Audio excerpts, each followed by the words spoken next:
kepada Allah Subhanahu wa taala karena berkat rahmat, hidayah serta maghfirahnya yang alhamdulillah kita bisa rekaman lagi ya di tahun 2024 ini masih di acara yang sama yaitu podcast Zona dan Takwa, Zona Kepemudaan Masjid At-Taqwa.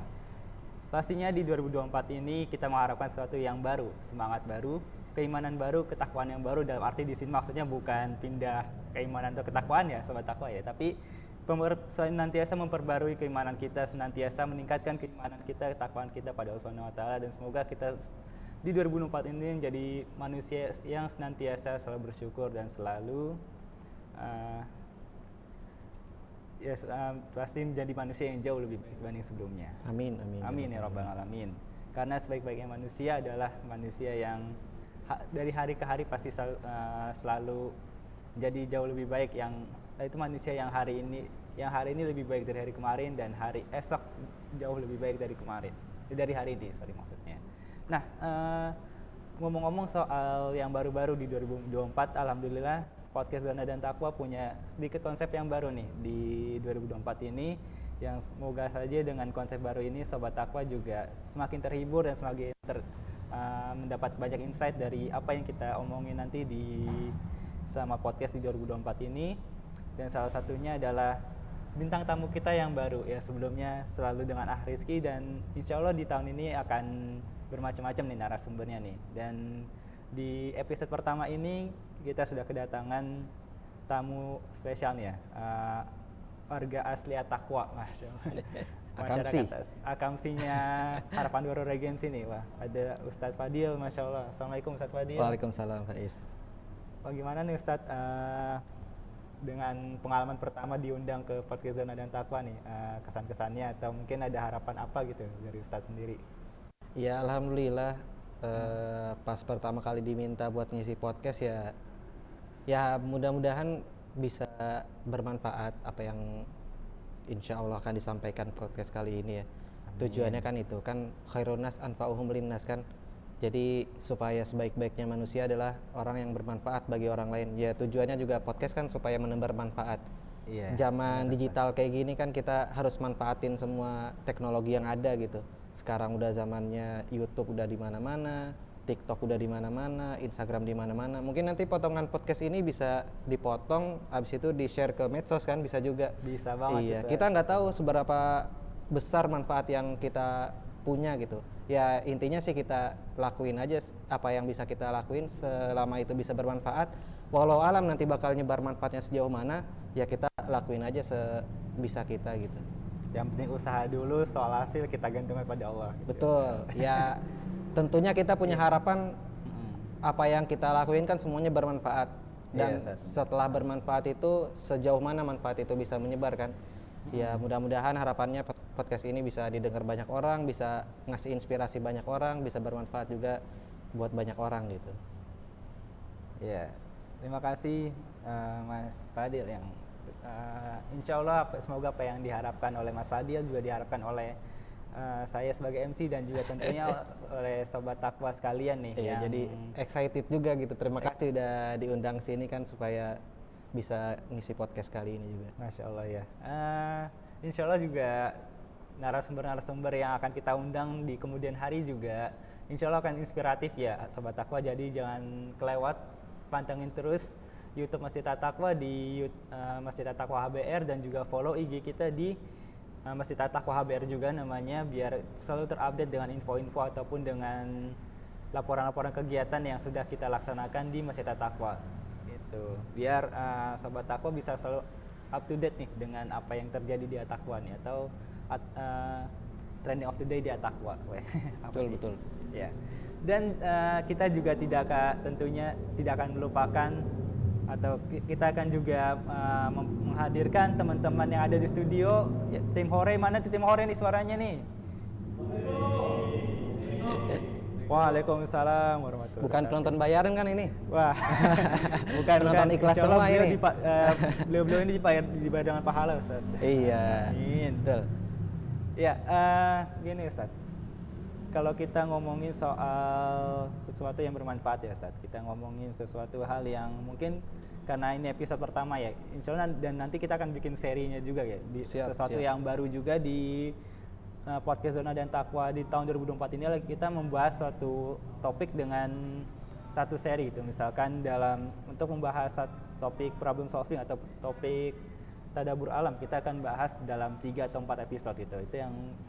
Itu nanti hal yang membuat baru juga di podcast Zona dan Takwa ini. Dan di kesempatan kali ini kita akan membahas problem solving ya Ustaz, coba membahas problem solving di 3 episode ke depan. Jadi stay tune, jangan sampai ketinggalan, pantengin terus video kita gitu. Dan ya oke, kita ngomongin problem solving nih Ustaz. Orang banyak yang bilang bahwa problem solving itu menjadi hal yang penting gitu. Bahkan di organisasi dibilang salah satu branding organisasi adalah dengan ikutan organisasi kita bisa mengasah kemampuan problem solving kita, karena dengan problem solving kita bisa menyelesaikan masalah apapun masalah yang terjadi di hidup kita gitu. Atau bahkan kalau kita lihat di kualifikasi atau di persyaratan kerjaan atau di lowongan kerjaan, pasti ada atau paling tidak cukup banyak lah perusahaan-perusahaan yang menginginkan calon karyawannya ini memiliki skill problem solving yang baik gitu. Nah, sebenarnya ada apa sih Ustadz dengan problem solving ini? Iya, untuk problem solving ya pertama-tama kita harus tahu dulu sebetulnya problem solving itu apa gitu. Karena secara bahasa problem solving ini berasal dari bahasa Inggris kan. Iya, problem bahasa Inggris. itu masalah, solving itu penyelesaiannya kayak gimana. Kalau dari sisi di KBBI itu pengertian masalah itu adalah sesuatu hal yang harus dipecahkan. Jadi ya problem solving itu sebetulnya suatu masalah yang memang harus dipecahkan. Dan kenapa problem solving itu penting? Karena dalam mencapai sesuatu atau dalam menemukan suatu pemecahan masalah itu harus ditemuin dulu. Benar. Saya ketika nulis tesis, kebetulan saya dikasih nikmat sama Allah untuk bisa kuliah S2 gitu.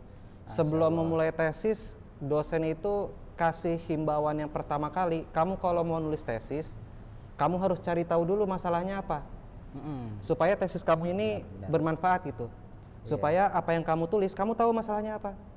Idealnya kamu harus cari tahu dulu nih, masalah-masalah yang perkembangan saat ini, yang masalah yang ada tuh apa. Kalau bisa cari masalah yang belum ada sebelumnya. Jadi supaya pemecahan masalahnya itu bisa benar-benar bermanfaat gitu. Nah, jadi pertama-tama kita harus tahu dulu. Tadi problem solving itu artinya pemecahan masalah. Nah, kita harus cari tahu dulu tuh. Nanti pemecahan masalahnya itu seperti apa, cara-caranya seperti apa. Kita harus cari tahu dulu. Kita harus cari tahu dulu juga gitu. Jadi problem solvingnya itu harus kita cari tahu dulu supaya nanti buat kedepannya apa yang mau kita lakuin itu kita udah tahu prosesnya seperti apa.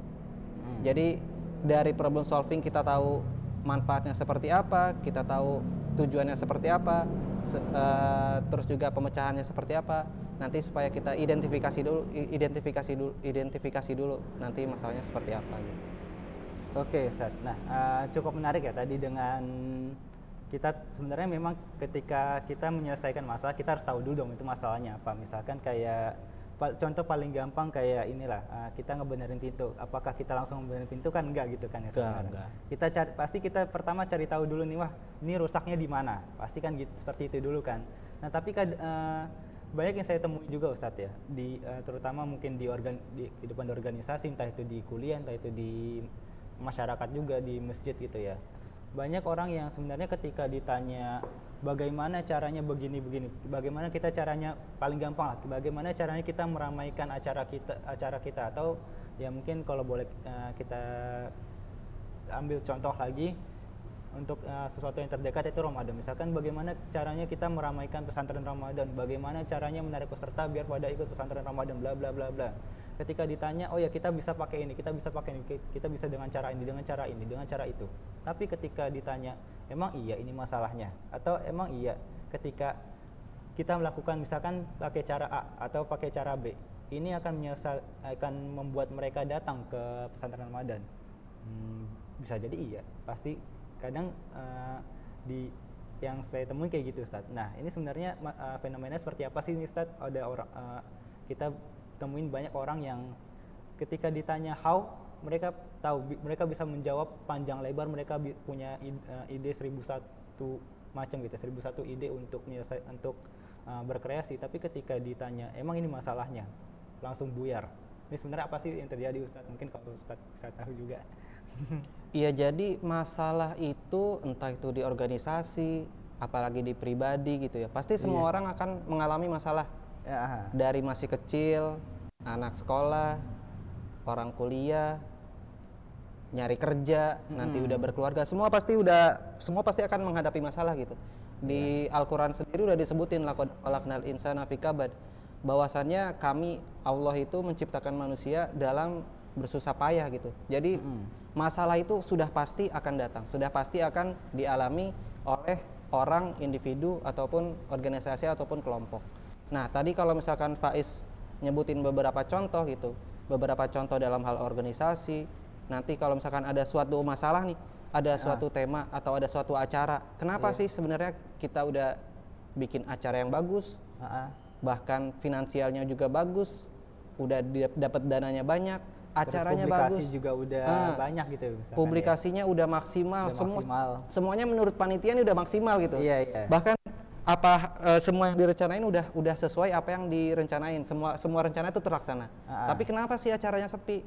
Nah, kalau misalkan seperti itu, dalam memecahkan masalah sebetulnya ada 4 tahap atau ada 4 proses gitu dalam memecahkan masalah. Pertama, harus diidentifikasi dulu masalahnya itu apa. Iya. Situasinya seperti apa tuh dicari tahu dulu. Jadi dicari tahu dulu situasinya seperti apa. Ini tahapan pertama, kita cari tahu dulu situasinya seperti apa. What's going on gitu. Ini apa sih yang lagi terjadi gitu. Iya. Kalau misalkan situasinya udah tahu seperti apa, kita cari tahu dulu, kita selanjutnya cari tahu analisis persoalannya itu apa. Setelah situasinya tahu apa, kemudian persoalannya itu apa, yang jadi masalah itu apa. Iya. Kemudian tahap ketiga yaitu adalah kita harus cari tahu cara membuat keputusannya seperti apa. Kemudian yang terakhir baru cari tahu resikonya apa. Setelah membuat keputusan, kira-kira resiko yang bakal muncul itu apa. Nah, kalau tadi Faiz ngasih contoh misalkan dalam hal bikin acara gitu, dalam hal bikin acara semuanya udah disiapin. Berarti tahap pertama tadi analisis situasi. Berarti situasinya itu pesertanya sepi gitu. Acaranya udah siap tapi pesertanya sepi. Nah, kemudian analisis persoalan. Persoalannya tadi pesertanya sepi. Kemudian yang ketiga analisis keputusan. Keputusannya seperti apa? Apakah ini kan berarti kalau misalkan kegiatannya di bulan Ramadan kan berarti tahun lalu ya. Tahun lalu atau tahun-tahun sebelumnya kegiatannya udah terlaksana, habis itu ternyata pesertanya kurang. Nah, keputusannya seperti apa, bahan evaluasi yang kemarin-kemarin itu dicari tahu kira-kira kesalahannya di mana. Setelah itu yang terakhir baru analisis resiko. Kira-kira keputusan yang kemarin dibuat resikonya apa? Apa efek atau dampak keputusan yang kemarin dibuat? Nah, kalau tadi contoh kasusnya itu dari kegiatan berarti ya? Dari kegiatan ya. Nah, dari kegiatan. Coba kita kulik. Ini sebetulnya masalah ini dari sudut pandang aja gitu. Ya bisa jadi benar, bisa jadi salah. Namanya penilaian manusia gitu ya. Iya. Nah, pertama coba dicari tahu dulu. Tadi misalkan analisis situasinya udah ketahuan. Situasinya kita lagi buat acara, kita pengen pesertanya rame gitu. Supaya acaranya meriah, supaya acaranya bisa bermanfaat buat masyarakat sekitar Masjid At-Taqwa.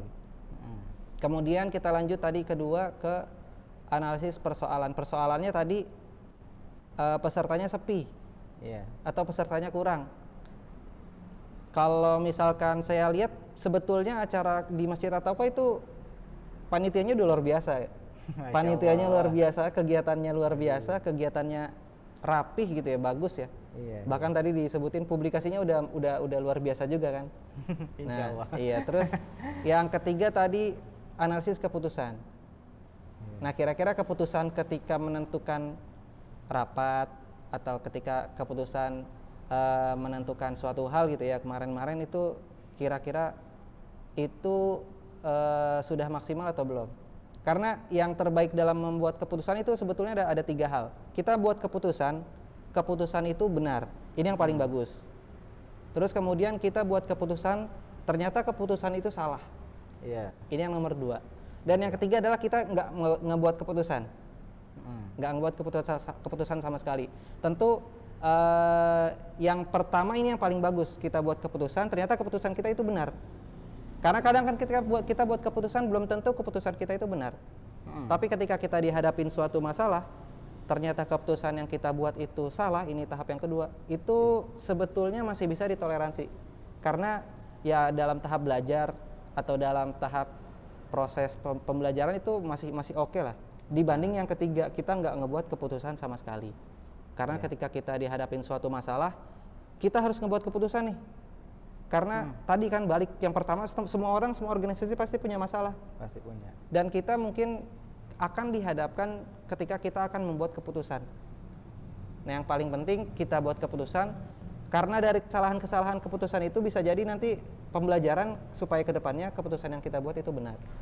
Jadi setiap hal yang keputusan yang kita buat itu pasti akan ada manfaatnya. Jadi nggak ada yang sia-sia kalau kita membuat keputusan. Karena kalau misalkan kita pengen jadi pelaut yang handal gitu, kita harus siap menerjang ombak. Kalau misalkan takut sama ombak ya jangan tinggal di tepi pantai gitu, atau jangan berlaut sekalian, yang nggak usah tinggal di tepi pantai, tinggalnya yang aman-aman aja. Cuman itu nanti nggak ngebentuk supaya jadi pribadi yang kuat gitu, nggak ada proses pembelajaran di situ. Ya Ustadz, tadi juga sempat dibahas ya, pertama kan tadi soal analisis situasi sama analisis pertama analisis, keadaannya kedua, dulu situasi, yang situasi, kedua persoalan. Nah, cari tahu masalahnya apa. Cari tahu. Oke. Mungkin ini bagi sobat takwa juga takutnya masih agak rancu, mungkin sebenarnya apa sih antara situasi dengan permasalahan, karena tadi Ustadz juga menjelaskan bahwa di situasi pesertanya sepi, terus di permasalahan disebutin juga lagi-lagi peserta sepi. Nah, perbedaan antara tahap pertama kedua ini apa sih Ustadz? Kalau misalkan mungkin boleh didetailin lagi itu biar sobat takwa juga bisa benar-benar bisa memahami gitu 4 langkah yang tadi Ustadz udah jelasin.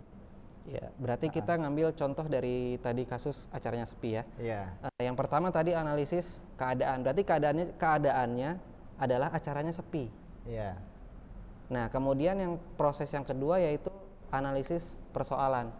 Kenapa acaranya ini sepi? Nah, di tahap ini analisisnya harus dicari tahu betul-betul gitu. Kalau tadi publikasinya udah benar, publikasinya udah bagus, bahkan mungkin sampai dibikin pamflet, ditempel-tempel di pengumuman di masjid kan juga dibikin juga kan. Iya. Publikasinya udah maksimal. Nah, dicari tahu juga barangkali background atau kondisi masyarakat sekitar At-Taqwa ini seperti apa. Kira-kira acara yang dibuat ini menarik nggak buat mereka. Nah, kadang kan kita ngerasa ini acaranya manfaat, ini acaranya oke, tapi ternyata nggak menarik buat mereka. Nah, mungkin analisis yang kedua ini, analisis persoalan, bisa dicari tahu kira-kira persoalannya ini, sepinya ini, kenapa mereka nggak datang ini, masalahnya apa. Nah, dicari tahu tuh. Itu mungkin jadi PR juga kalau misalkan studi kasusnya sampai sekarang belum ketemu, karena sepertinya masyarakat di sekitar At-Taqwa ini kan masyarakatnya lumayan banyak gitu. Nah, itu harus dicari tahu sama-sama tuh, nanti kira-kira kenapa masyarakat At-Taqwa atau kegiatan khususnya buat Gen Z dan milenial gitu ya. Ini kan acaranya bidang kepemudaan ya.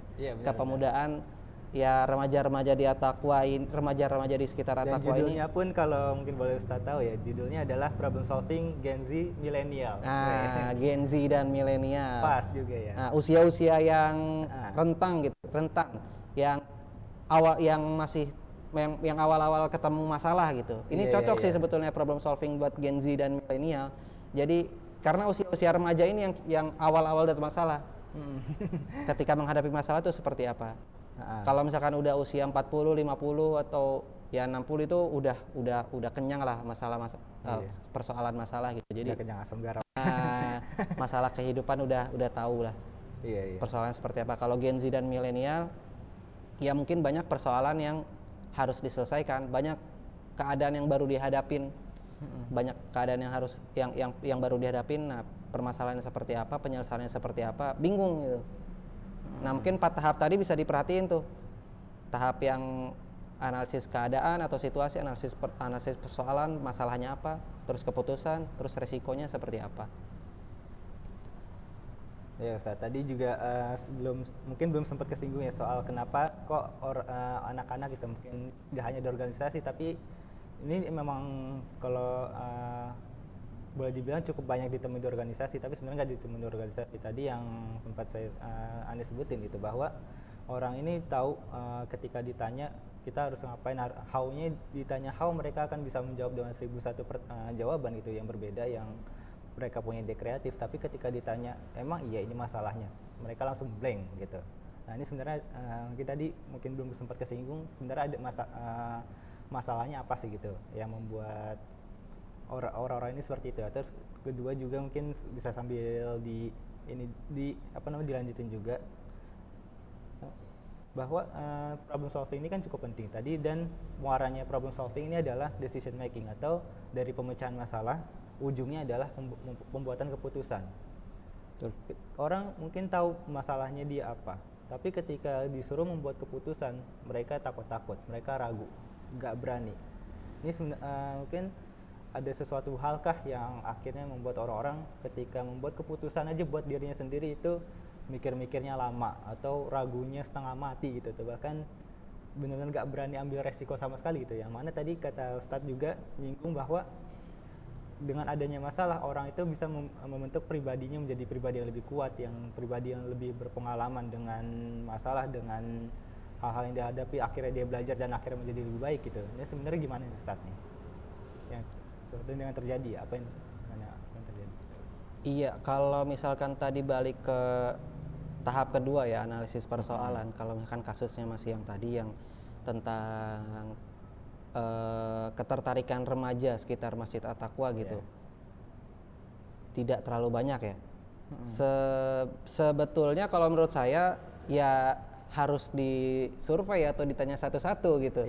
Yang idealnya ditanyain satu-satu, kenapa nggak terlalu tertarik buat ikut kegiatan di Masjid At-Taqwa. Sebetulnya remaja di Masjid At-Taqwa ini banyak kan yang kalau kita lihat sholat berjamaah banyak juga yang ikut.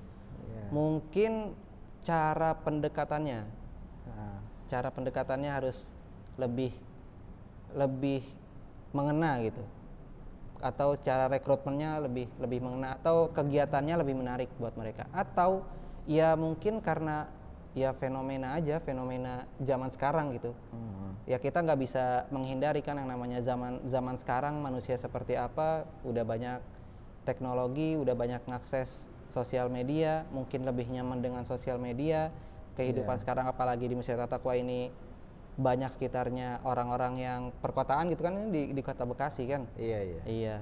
Jadi mungkin itu salah satu persoalannya karena ya di zaman sekarang banyak orang yang hidupnya sendiri-sendiri atau lebih nyaman sama gadgetnya masing-masing. Gitu. Ini sekali lagi ini hanya analisis dari sudut pandang saya gitu. Ya mungkin kita butuh banyak diskusi juga supaya dapat banyak masukan sebetulnya apa sih masalahnya gitu. Gitu. Terus tadi apa lagi pertanyaan? Soal decision making atau pembuatan keputusan, kenapa akhirnya orang banyak yang merasa untuk membuat keputusan aja itu ragu gitu, atau bahkan cenderung nggak berani untuk memutuskan sesuatu hal yang bisa jadi itu nantinya akan membuat dia jauh lebih kuat misalkan, atau jauh lebih baik walaupun dengan resiko yang besar. Gitu. Iya. Buat membuat keputusan ya. Iya. Karena yang saya perhatikan juga nggak semua orang berani untuk membuat keputusan. Jadi banyak orang yang lebih nyaman untuk berada di posisi aman. Disuruh jadi ketua nggak mau, disuruh jadi penanggung jawab nggak mau, itu banyak.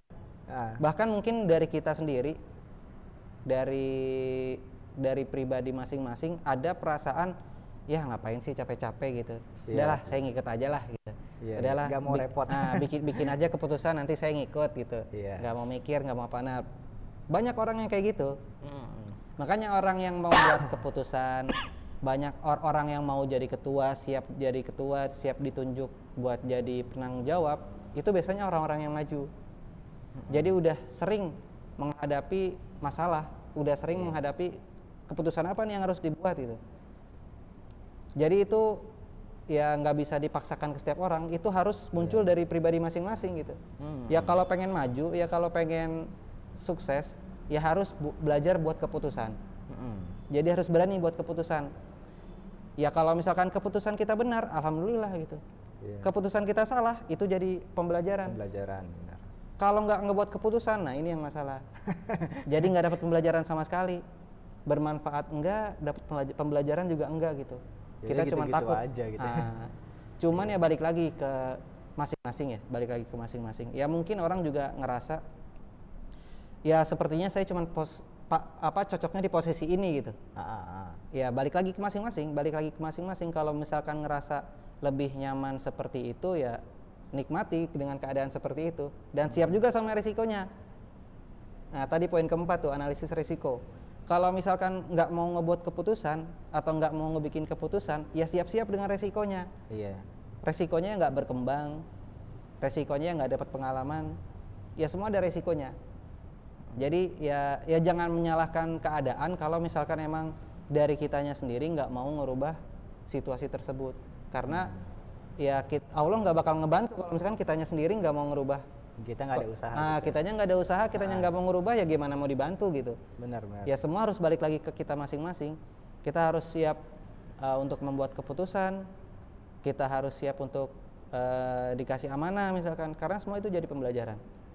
Iya, kayak gitu Kayak gitu ya. Oke, kayaknya mungkin dari kita udah cukup banyak yang dibahas ya di episode pertama ini. Buat pendahuluan aja udah cukup panjang nih kita, udah panjang lebar kali ya Mas ya. Kita ngebahas soal apa itu problem solving, terus bagaimana 4 tahap yang tadi udah dibahas, terus akhirnya kenapa ada muaranya itu pembuatan keputusan. Dan ini juga nggak semua orang bisa gitu, guys. Semua orang berani gitu ya membuat keputusan, walaupun dia tahu sebenarnya apa yang harus dia lakukan, tapi ketika disuruh iya apa enggak, ragu, iya apa enggak, nggak berani, iya apa enggak, mundur gitu. Nah ini yang bisa kita bahas di episode selanjutnya ya, Satya. Oke, nah sekarang buat penonton yang hadir di studio nih, yang pemeriah, teman-teman pemeriah, ada yang mau ditanyakan gak nih? Waduh, teman-teman. Kayaknya udah jelas Kayaknya udah jelas ini ya, aja tuh, ada iya aja. Iya nih, Masya Allah ya.